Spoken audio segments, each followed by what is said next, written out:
গল্পের রবিবারের বন্ধুরা সবাই ভালো আছো নিশ্চয়ই। আশা করি খুব ভালো আছো। আমি শাশ্বতী চলে এসেছি তোমাদের কাছে আর একটা নতুন গল্প নিয়ে। আজকে আমি যে গল্পটা শোনাবো সেটা সুকুমার রায়ের লেখা একটা মজার গল্প।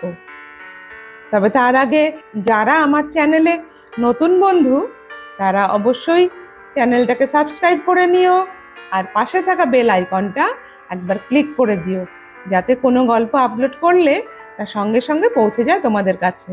আর হ্যাঁ, একটা লাইক করতে ভুলো না জানো। তাহলে চলো শুরু করা যাক আজকের গল্প।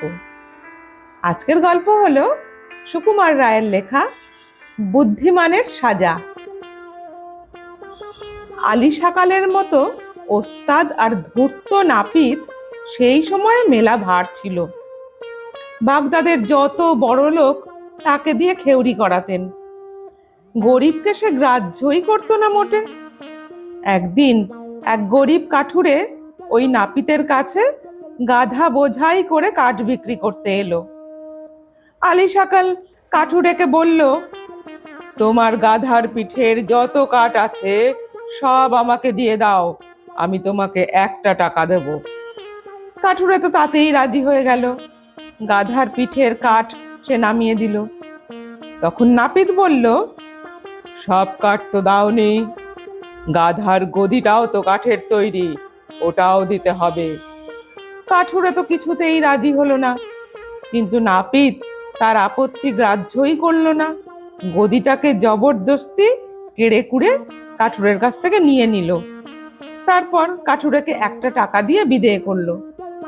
কাঠুরে বেচারা আর কি করে, সে গিয়ে খালিফের কাছে তার নালিশ জানালো। খালিফ বললেন, তুমি তো গাধার পিঠে সমস্ত কাঠ দিতে রাজি ছিলে, তবে আর এমন আপত্তি করছো কেন? কথা মতোই তো কাজ হয়েছে। তারপর কাঠুরের কাছে ফিসফিস করে কি যেন বললেন। কাঠুরে মুচকি হেসে জো হুকুম বলে সেলাম ঠুকে বাড়ি চলে গেল। কিছুদিন বাদে কাঠুরে আবার নাপিতের কাছে এসে বলল, নাপিত সাহেব, আমি আর আমার সঙ্গীকে খেউরি করার জন্য 10টা টাকা দেব। তোমার মতো ওস্তাদের হাতে অনেক বেশি টাকা দিয়ে খেউরি হতে পারলে আমার জনম সার্থক হবে। তুমি কি রাজি আছো নাপিত সাহেব? নাপিত তো খোশামত শুনে ভীষণ খুশি। কাঠুরেকে চটপট সে কামিয়ে দিল।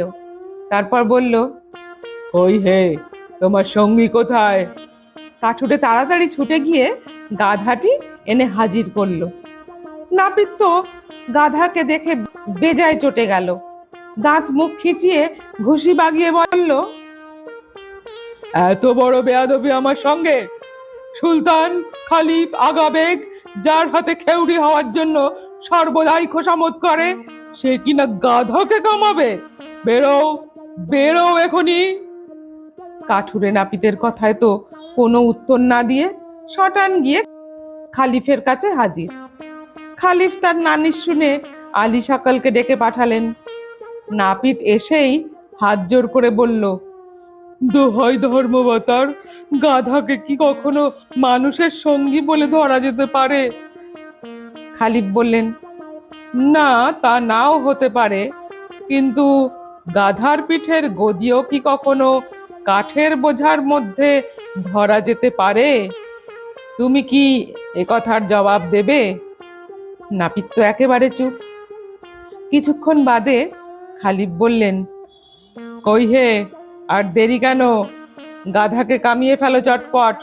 কথা মতো কাজ না করতে পারলে তার উচিত সাজার ব্যবস্থা হবে, জানোই তো।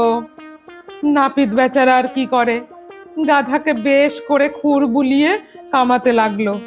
সেই তামাশা দেখার জন্য চারিদিকে ভিড় জমে গেল।